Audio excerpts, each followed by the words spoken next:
We're ready. Well, a very good morning, ladies and gentlemen.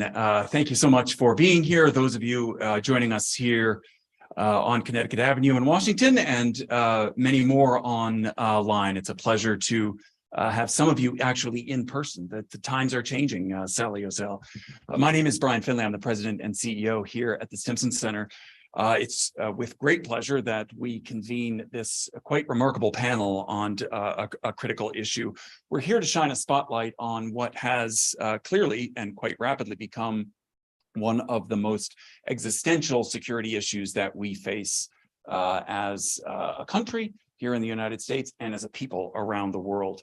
Almost everywhere we look, I think climate change is harming economics, health, food, water, and the general security of our citizens. Regrettably, those challenges fall disproportionately on oftentimes those that are most vulnerable around the world, leading to loss of life, to displacement, to forced migration, and so forth. It's for all of those concerns that we have made climate a major focus, Sally Ozell, of our work here at the Stimson Center. I'm proud to say that our environmental security program goes beyond just admiring the problem and really gets its hands dirty in the field, operationalizing many of the challenges that we are facing and many of the projects that we work on here at Stimson. It's really what makes, I think, the work of the Stimson Center unique. We, as I say, go beyond admiring the problem and writing fancy reports and throwing rocks at the individuals arrayed on the stage, and instead really roll up our sleeves and try to carry water and work with communities here in Washington and around the world on addressing these challenges. I would highlight in particular our signature initiative on environmental security, our CORVI. I recommend it to all of you. It's the Climate and Ocean Risk Vulnerability Index. It's a pioneering effort by my colleague Sally, and is really designed to empower those that are most afflicted by climate, those in coastal cities, in island states around the world where, again, climate risks are most acute, giving them tools to both assess risk and then drive action to build resilience to address those challenges.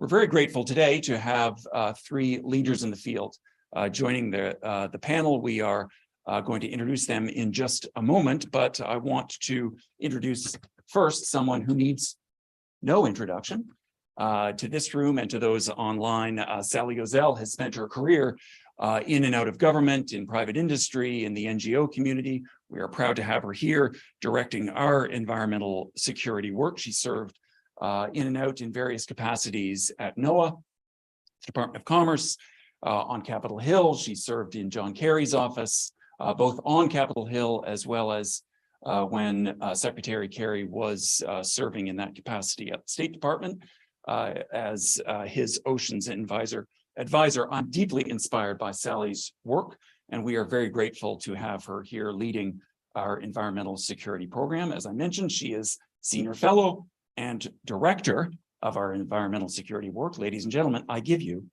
Sally Ozell. Oh, Brian, I'm so embarrassed. Brian, thank you for those really kind remarks. None of it's true. No, but thank you for that, and welcome everybody. And we have a lot of folks online, great folks here in the room. You know, this is only our second event in person, hybrid at Stimson, so really appreciate everyone coming out. And a big welcome to our group here today, our very distinguished leaders who are with us. And we're going to talk about, as Brian said, we're going to talk about providing like a sneak preview of what's coming up at COP27 that is in just a few weeks in Sharm el-Sheikh, Egypt.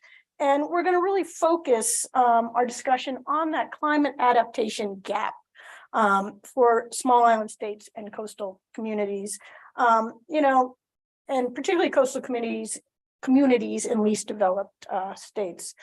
But let me first, what I'm going to do is I'm going to introduce our amazing panel, and then I'll provide a brief sort of context to the issues. And then I'm hoping we're going to have a really robust discussion. So our guests include Ambassador Motazaran, who is the Egyptian ambassador to the United States, and he has been serving in a variety of very high-level posts all around the world in the foreign ministry, and he's an expert on security issues. And I'm guessing that climate security has really been highlighting and moving up in his portfolio. He's also the representative of the COP27 presidency here in Washington, D.C. Thank you for joining us. We're also joined as Monica Medina, a longtime colleague of mine. Monica is the Assistant Secretary for Oceans and International Environmental and Scientific Affairs, and our newly appointed Special Envoy for Biodiversity and Water Resources at the U.S. Department of State. Monica has been a leader on climate issues and environmental issues, ocean issues for a very long career. And I have to say, as Assistant Secretary, you have really increased the State Department's ambition on these issues and are really getting meaningful change pushed across the goal line. So thank you for that. And also with us today is Valerie Hickey. Valerie is the Global Director for Environment, Natural Resources, and the Blue Economy at the World Bank. Valerie was recently, well, not so recently now, but appointed to this position. And we're so lucky. I mean, Valerie has almost 2 decades of experience at the bank, both out in the field and in the trenches and down the street. And with that, we're so lucky because she brings that inside-outside game to the bank and a knowledge of these issues. So she can really get stuff done, as we like to say. And that combination means she too is affecting big change. So thank you, Valerie. So let me set the stage if I could a bit. If we could pop up a slide, that would be helpful. There we go. Can you bring that up? So I think it goes without saying, many of you have seen this infographic before, but I think it goes without saying, there is no more serious threat to our planet than the climate emergency.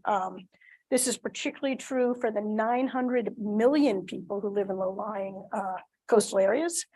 And I put this slide up as really a reminder that climate change is not monolithic in any way, and it cannot be addressed through a single lens. I mean, we really need to think of the social issues, the economic issues, the equity issues, and the environmental issues together. That's really this intertwined, it's intertwined with places and people, and we really need to look to our governments around the world to build resilience in the face of this climate crisis. And if we could move to the second slide. So as Brian mentioned, that's why we've created Corvi. It's a decision support tool for governments and financial institutions, which really looks holistically from the land to the seascape and how to address climate change. And by integrating this cross-cutting information, Corvi provides really a complete picture that decision makers in small island states and coastal cities really need so that they can take action and unlock finance from funders like the Green Climate Fund, the Global Environmental Facility, the World Bank. I mean, that's really what Corvi is all about, because so often there is not this local level data, but that's what we produce with Corvi. And so we're doing Corvi now in 11 coastal cities and island states. It's growing all the time, and we expect to have new announcements at COP27, I hope. We can end that. So just to acknowledge the small island development states and least developed countries, you know, they're home to 1 billion people, with more than 40% living within 100 kilometers of the coast. The populations collectively contribute less than 1% of the CO2 emissions, yet they are amongst the most vulnerable to the impacts of climate change. I mean, just in the past few days, weeks, months, we've witnessed extreme flooding in Nigeria, Pakistan, the Philippines, the devastating storm surges we've seen here in the United States, both in Florida after Hurricane Ian and in Puerto Rico after Hurricane Fiona. and across Africa, forest fires and heat waves, emergencies in Europe, in China, and our own forest fires here in the United States. So, I mean, I don't have to tell this group, but all of this just underscores the importance that this climate disaster is real. And it's not something of the future. It's here with us today. And it's particularly inflicting people who are disadvantaged and just coming out of COVID pandemic. And so we need to really focus on that. But the good news is COP. COP is, for preparation for COP, countries are really heeding the climate crisis. States are working to meet the Paris Agreement by mitigating carbon to get to that 1.5 degrees target. What we've heard is 193 countries have submitted their naturally determined contributions under the Paris Agreement. 140 have announced a net zero target covering close to 90% of global greenhouse gas emissions. So I suspect COP27 is going to focus a lot on the implementation of these pledges.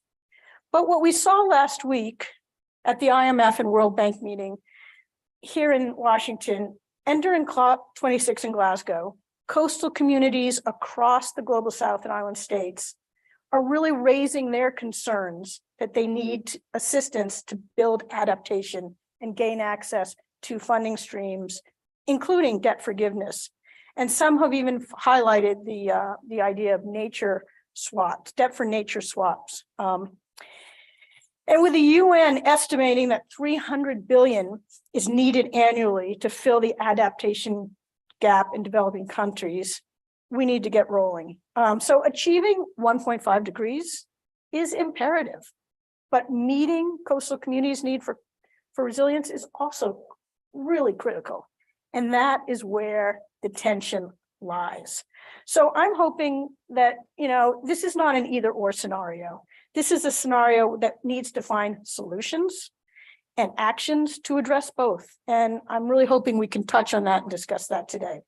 So with COP27 occurring in Africa, it's really raised this adaptation and resilience profile. Some are calling COP27 the Adaptation COP.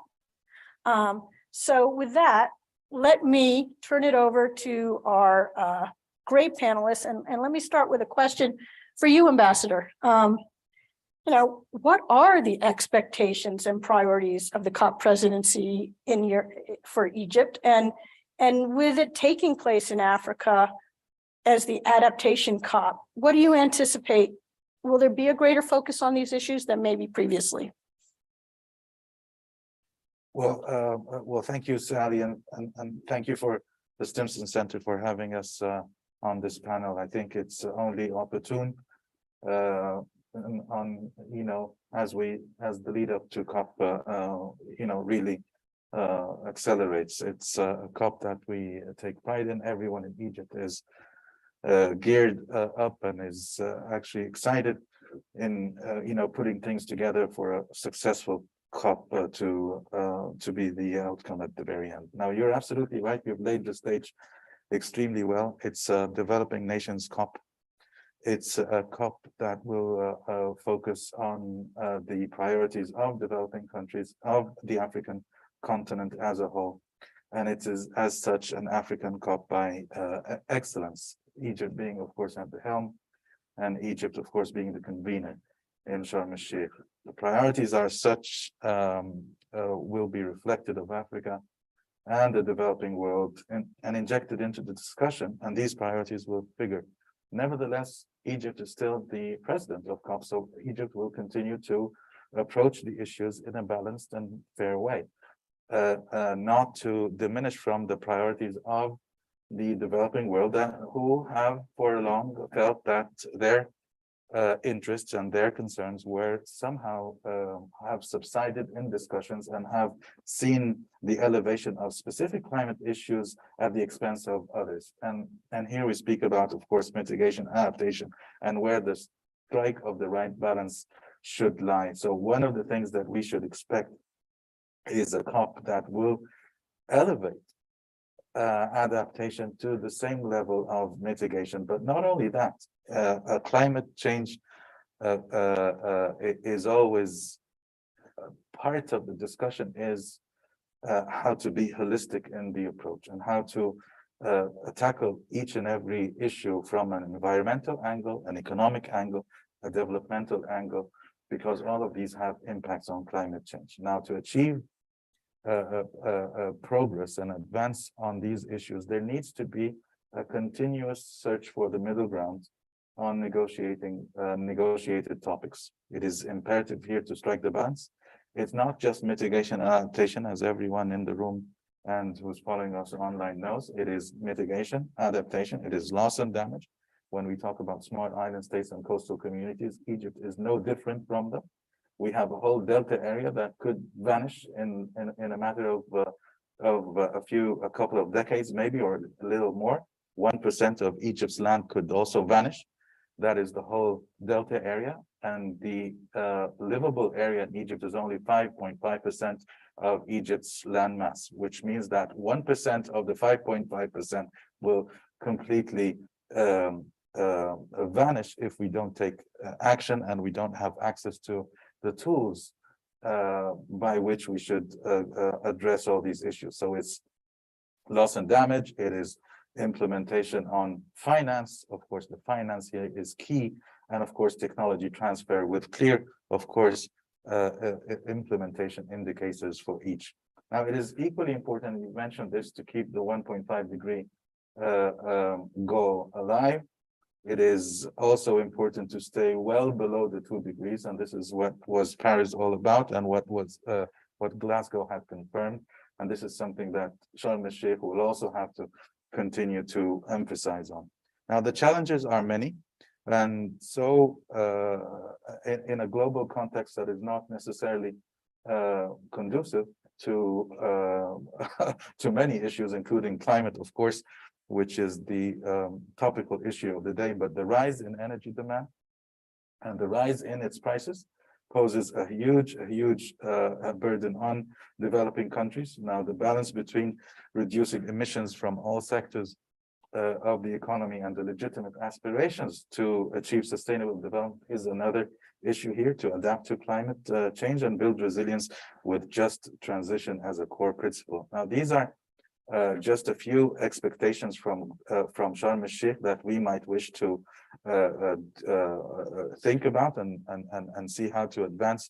One of the extremely important issues is to build on Glasgow. Now, Glasgow was let me be clear, not one COP was successful to everyone, or everyone has seen any COP in a successful light. It was always controversial, and will continue to be controversial. We've spoken about this just before our meeting now, but Glasgow had important milestones, and these milestones are basically in 3 areas, which is the global goal on adaptation. I think we should continue to build on that.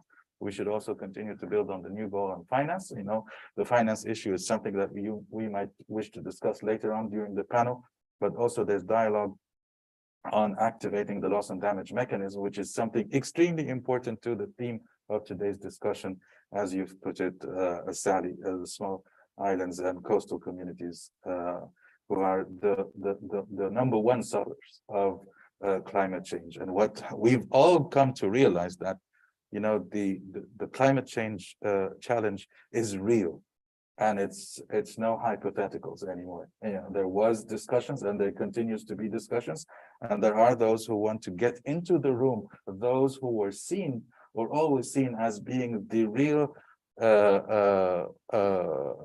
or part of the problem, basically oil and gas companies, but these were always seen as in the light of the need to attract them to be part of the solution.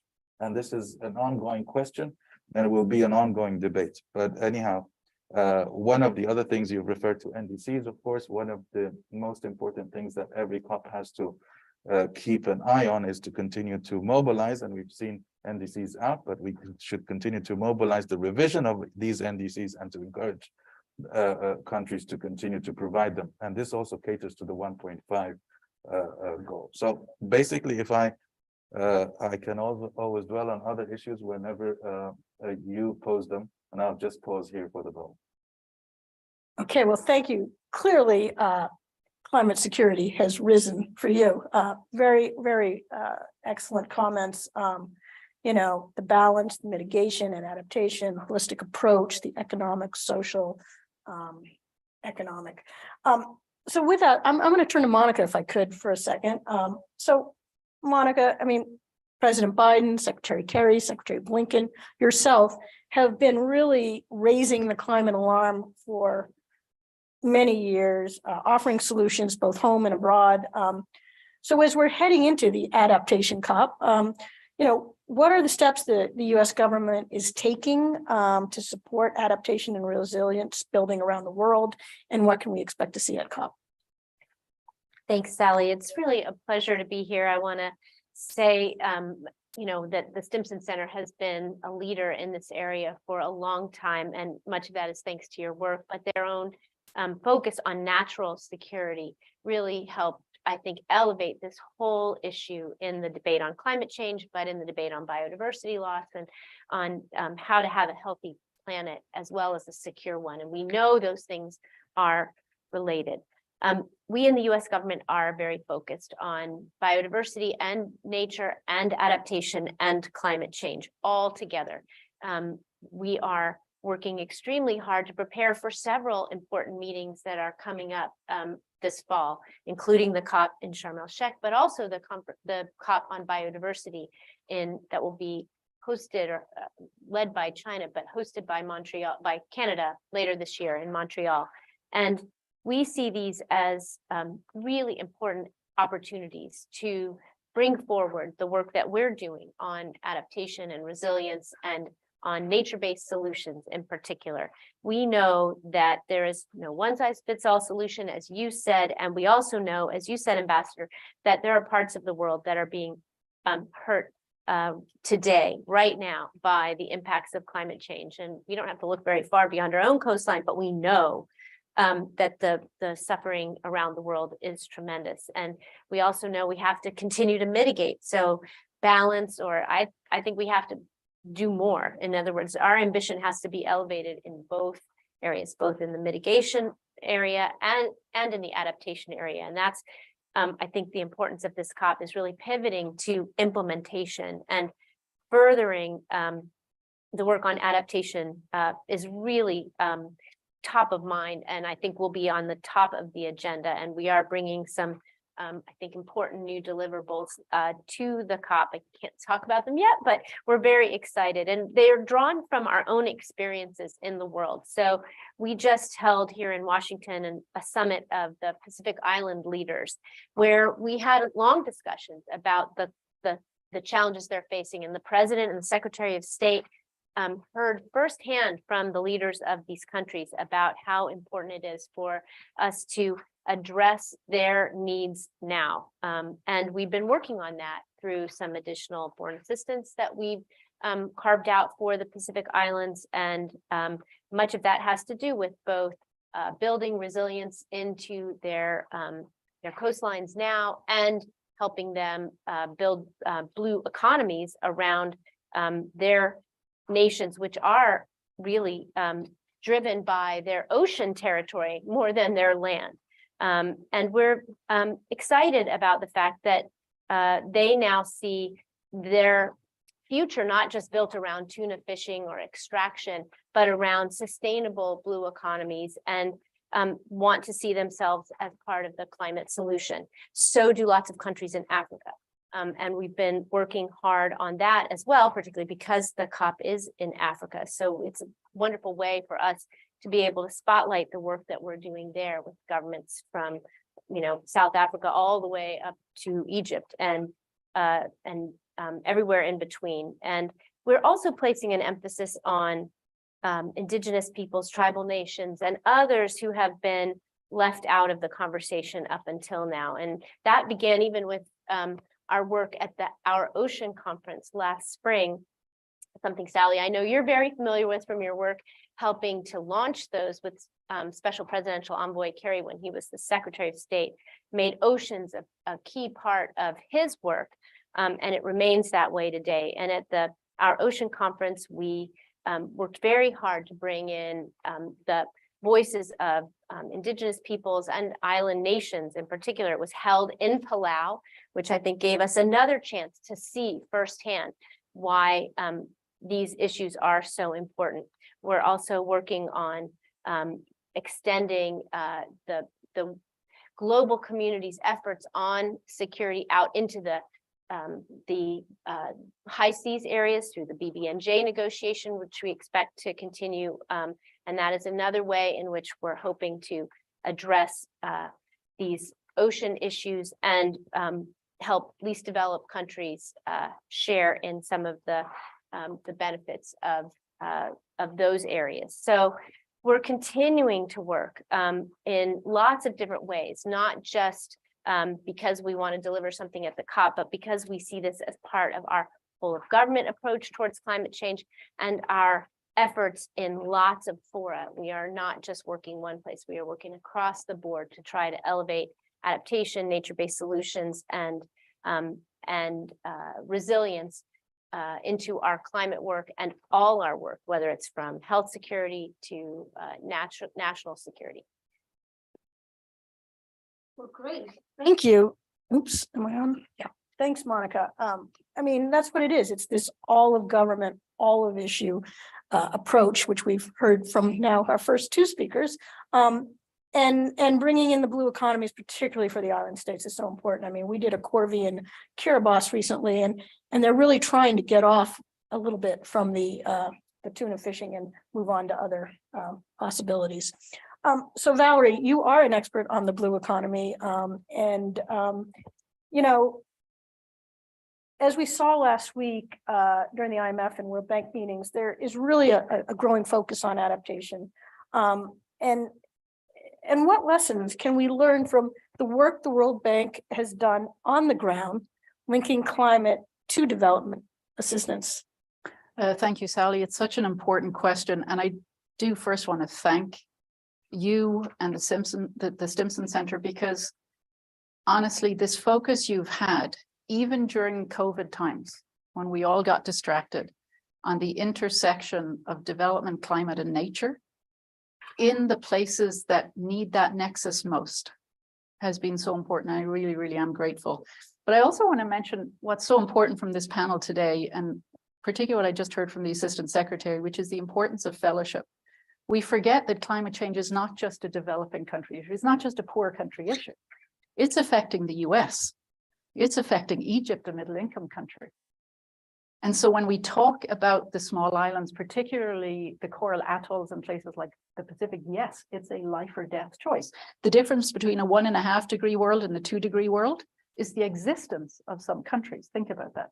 Countries we grew up with that we see on maps will not exist potentially. But it's also a question of existence for many communities outside of those. I think the discussion on adaptation is key, and we're not having it enough, and we're not financing it enough. Even coming up to COP27 in Egypt, we continue to talk about decarbonization. Decarbonization absolutely matters. It's what's going to be the difference between a 1.5 and a 2 degree world, no doubt. But adaptation matters even more in some ways because climate change is already baked in. This isn't a problem for our grandchildren. We talk about this as if climate change is something that's going to happen in 2050. It's a problem for our grandparents today, for us. You look at Pakistan. A month ago, 1/3 of the country was underwater. And the people who suffered are poor people who have spent a generation building a small amount of wealth, getting out of extreme poverty, and they saw all of their wealth wiped away in floods. In southern Madagascar, we have people starving today in 2022. People starving because of climate change. There's 222 million people in 53 countries on the brink of starvation because of a mixture of climate change and the war in Ukraine and food prices and inflation. But think about that in 2022, where we are. And that's why adaptation becomes so important, and why having only 7% of climate finance spent on adaptation is woefully inadequate. It's not enough. It's insulting, to be honest, because what we're saying to poor countries and small island states and to poor communities in every country is you're on your own. Wait.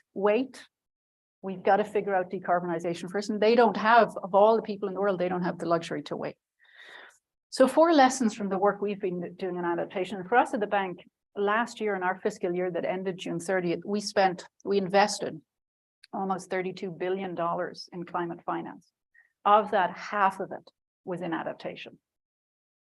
We spent 40% of that $32 billion in Africa, much more than half of it in adaptation. Because it's critical, because that's where the difference is. That's where people are at the coalface of the impacts of climate change. The 4 lessons we've learned, Sally, the first, and the Assistant Secretary just talked about it, and the Ambassador talked about it earlier, is the importance of getting everyone around the table. Because if you're not at the table, you're on the menu. And we've seen this, where we don't have African voices at the table, where we don't have coastal communities at the table, where we don't have the oil and gas industry at the table. We're having conversations that are incomplete.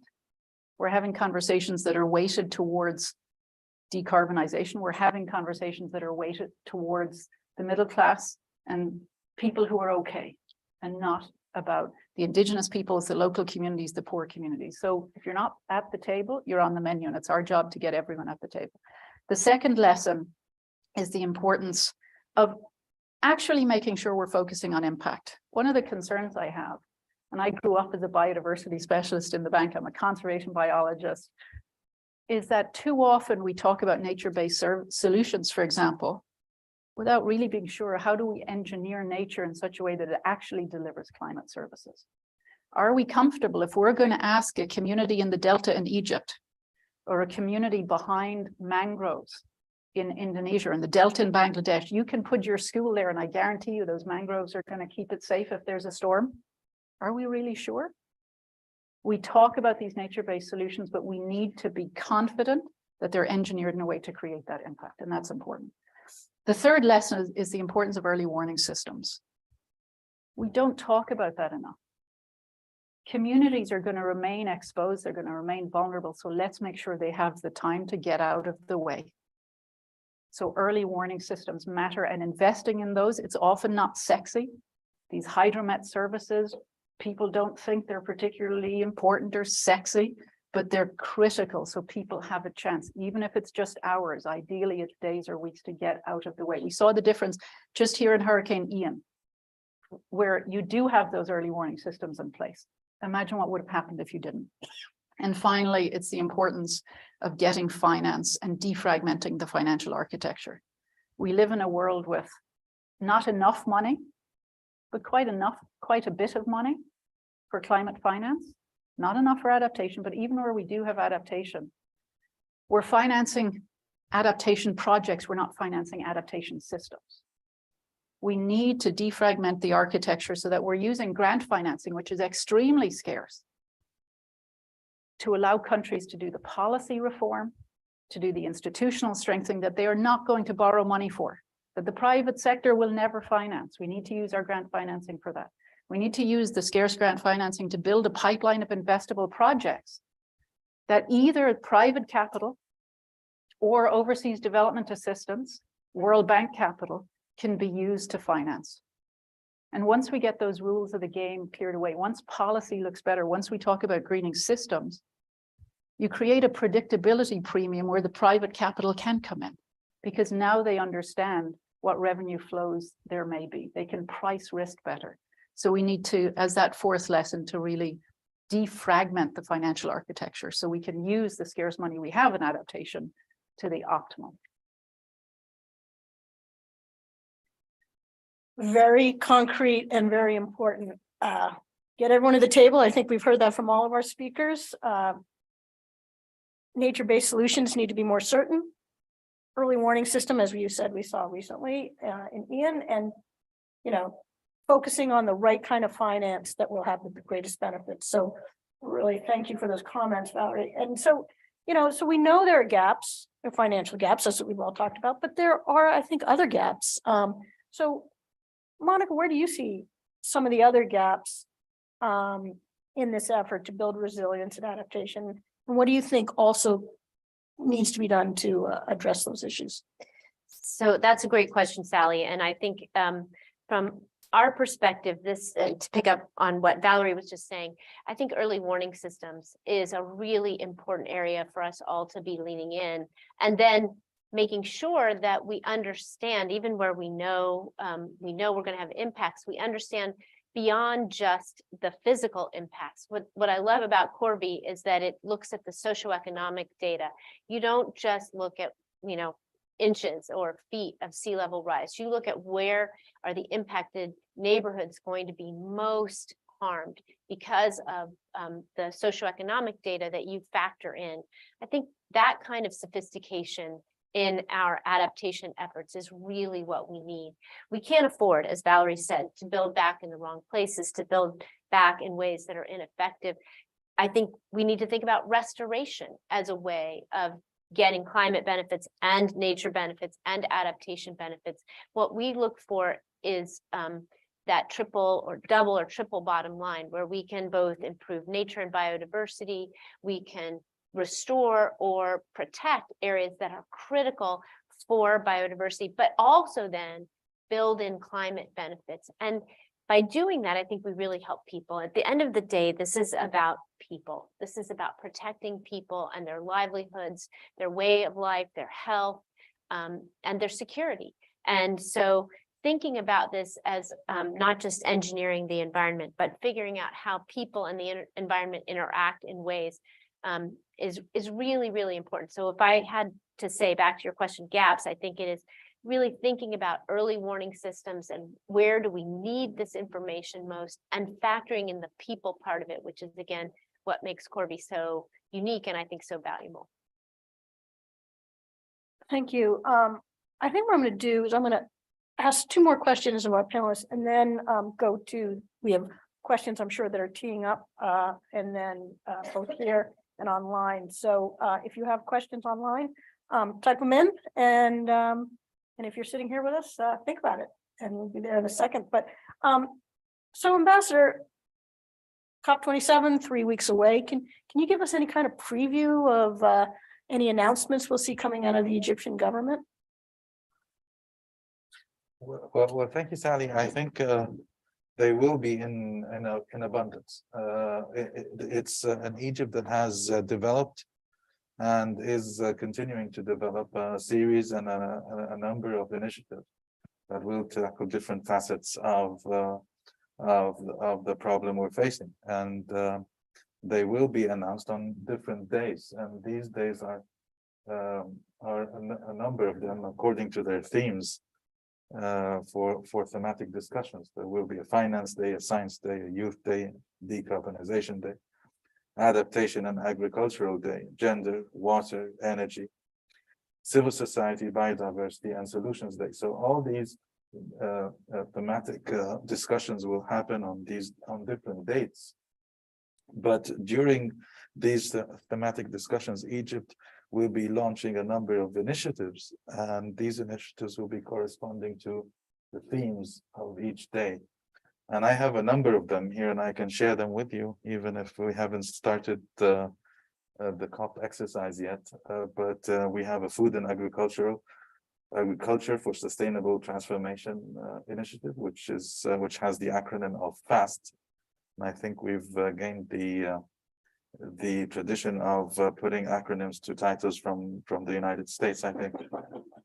So FAST is an initiative that will be announced on the Adaptation and Agriculture Day, which is November 12th, and it's basically envisages and has the goal of ensuring that the food security dimension and the diversity of agri-food systems are reflected in climate action, and empower and engage women, youth, and indigenous peoples and people in vulnerable situations. Another initiative will be the Sustainable Urban Resilience for Next Generation, which has the acronym of SURGE. And this will also be announced on the Solutions Day on November the 17th. And it has been devised in collaboration with UN Habitat and the International Council for Local Environmental Initiatives. And it builds on existing work in the space of urban resilience, on commitments of local and regional governments, and has the target of achieving sustainable and resilient urban systems by strengthening the implementation of the climate agenda in and with cities, unlocking urban climate finance, and building up the local capacities and accelerating technology and innovation in cities and ensuring equality. A third initiative will be on action for water adaptation and resilience, and it has the acronym of AWARE. There's another acronym there that will be announced, and the goal is basically to offer transitional adaptation solutions and mitigation co-benefits, starting with the world's most vulnerable communities and ecosystems, including water-scarce countries. And Egypt is the most arid of countries around the globe, and this initiative here carries a lot of significance to Egypt and others who are in the same position. So the initiative has three main pillars, which is to decrease water losses and improve water supply, cooperative water-related adaptation action, and promotion of cooperation and interlinkages between water and climate. Now, a fourth initiative is Global Waste Initiative 50. And it doesn't have an acronym, I don't know why, but it's by 2050. And in Africa, less than 10% of the waste produced is treated or recycled due to lack of national frameworks and weak investment to develop the required infrastructure for waste management, up to 40 times lower than developed economies. So this initiative aims at treating and recycling at least 50% of the water of the waste produced in Africa by 2050. There's another initiative which relates to greening national investment plans in African and developing countries, and it aims at shaping the process of planning of economic policies that factors in the impact of climate change, quantify the efforts made in mitigation and adaptation, and identify the gaps that we were just speaking about now.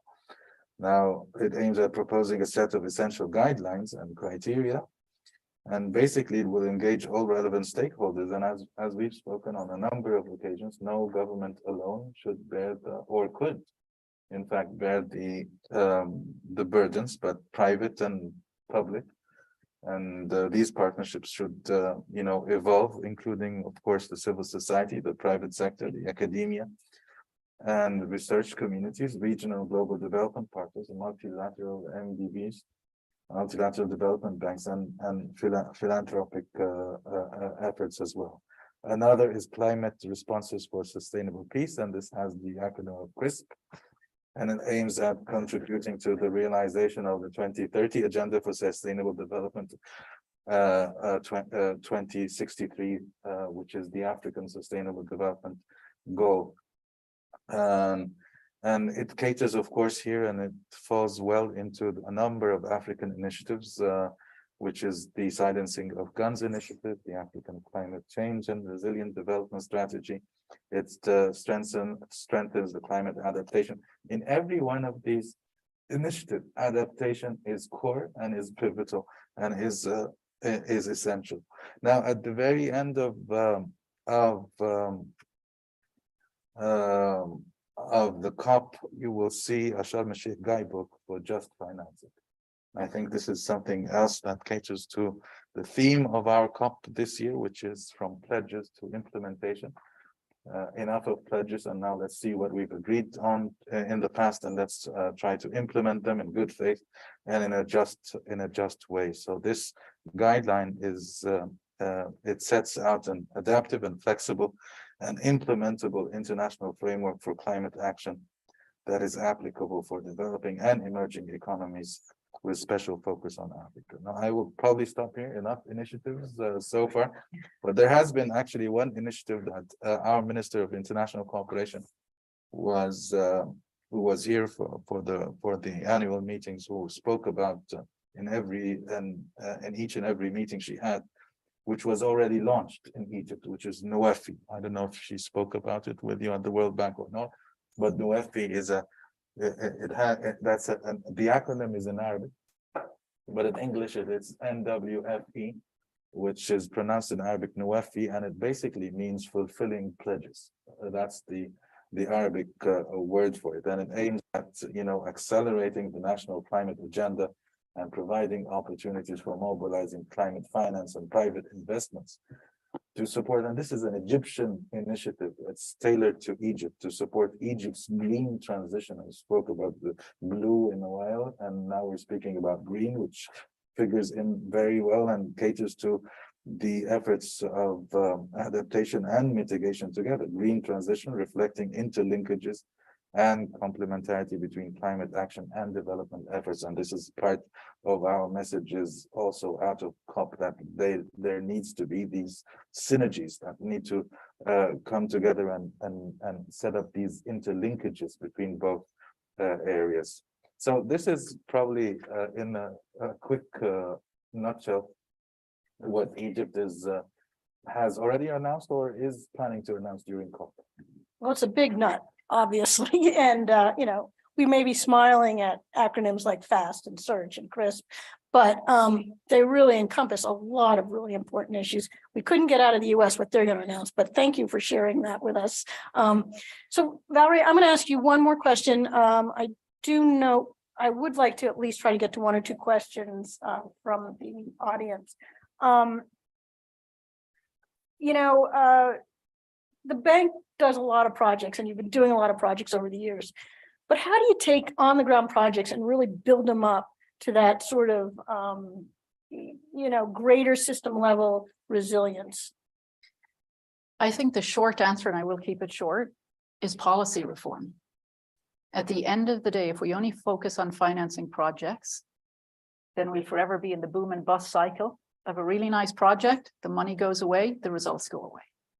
If we don't finance policy reform, and if we don't build the credible institutions in country that can oversee those policies, then we're never going to be able to go from financing green projects to having green economies and blue economies.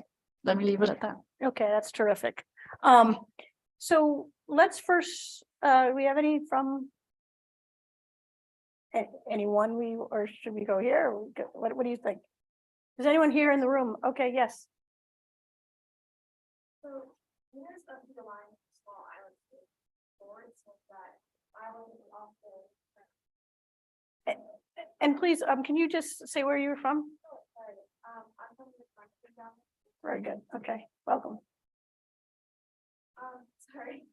Leaders of the line of small islands board said that islands often not access climate finance and the green climate fund because the resources are tied to measures like GDP or low middle income status, which don't really capture what islands experience.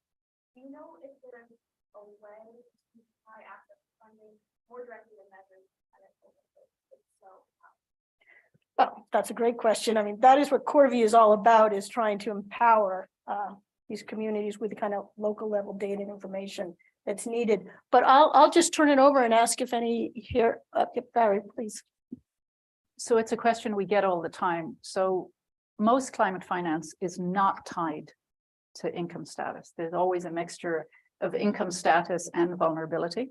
And you can understand why. There are high income countries, and with the limited amount of climate finance, you have to decide, do you put your money in a Barbados? Do you put your money in a Madagascar? And there really are differences in need and differences in vulnerability. That's why vulnerability and income matters. But what actually prevents small islands from accessing climate finance more than their income status is boring. It's paperwork. The level of paperwork you need to access the GCF or to access the GF or the other vertical funds is enormous. It's bespoke. It's different for each one of them.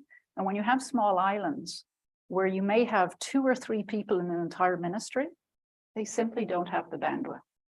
So one of the things we're working on at the World Bank, and we're calling on all our shareholders who are the same shareholders in all of these vertical climate finance funds, is to simplify and streamline the paperwork so that where there are capacity and bandwidth issues, small islands don't leave money on the table that they do have access to.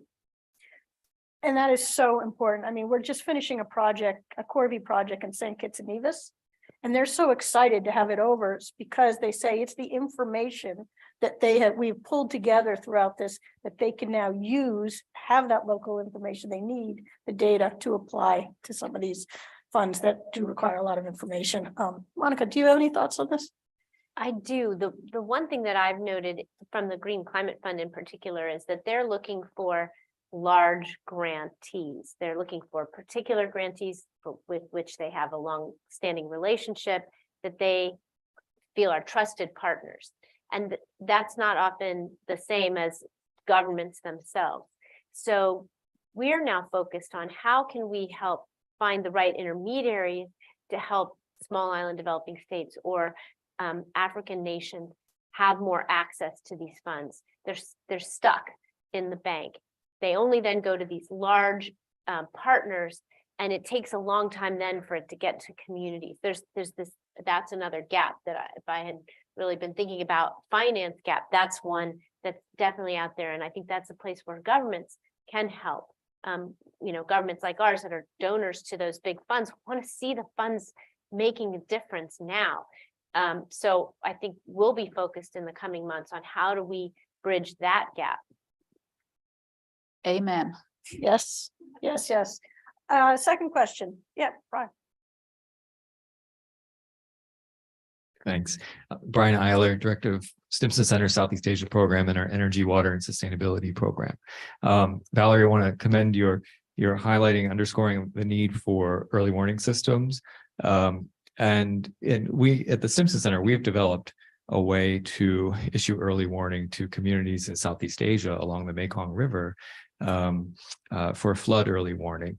And we can issue these here from the offices 2 to 5 days before those impacts hit. And it's really mitigating a lot of damage there and possibly saving lives. And it's supported by the State Department. So we've found a way to unlock this opportunity from afar, and doing it rather efficiently with the efficient use of resources. So when I saw the Pakistan floods happen, and I think about some of the approaches that could be used, and then also watch the storm surge from Ian hit the Florida coastline, and imagine kind of the reactions that are happening in these communities and the access that they have to various systems and information systems, and to perceive the imbalance and kind of an injustice between the two cohorts for the tools that they have access to.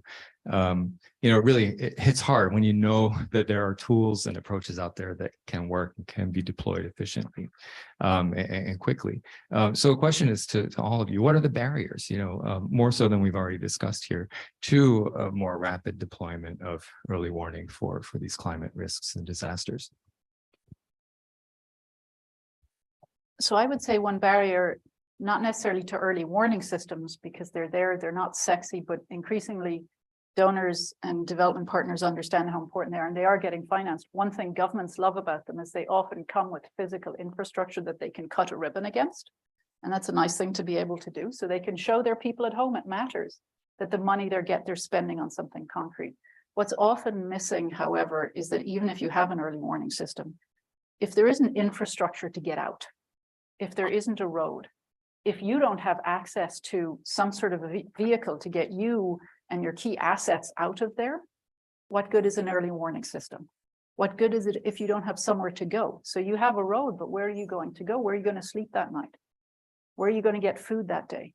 And so it's, again, all about the system and thinking about from the person who receives the early warning system, which, by the way, means you need IT infrastructure because they need the phone or something to receive that, all the way to where they're going to go that night, where it's going to be safe.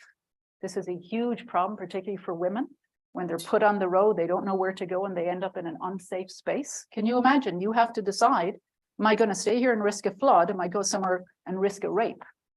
That's a real choice that people are making. So we need to think about it as a system, and we need to invest across that chain with in mind the fact that these are often the most vulnerable families and most vulnerable people. And so we have to create the system that suits them. Thank you. Well, let's just say what Valerie has said, and let me just say that this highlights the importance of elevating adaptation, because all of this is, part of the adaptation exercise that hasn't been given due attention or enough attention in the past, and the need to elevate adaptation to the level of mitigation by looking into innovative means of creating the either early warning systems or other systems that need to be in place in communities that are vulnerable. And let me just say that the global South as a whole and developing nations should be able to, not solely bear the cost of the transition, because everything and every one of this adaptation measure costs, and in today's world and in the actual scenes that we see today in a geostrategic environment that is very precarious in terms of looking at the hikes in prices and the inflation and all that, it becomes even much more of a burden in unlocking the finances and the funds that are needed for adaptation. So I just seized the question as a vehicle to highlight the importance of contributions and the need for developing countries to be able to depend on funding and finances that are unlocked for them to be able to meet the challenge and rise to the occasion. And this is exactly why the notion that we've all agreed on, which is common but differentiated responsibility, lies.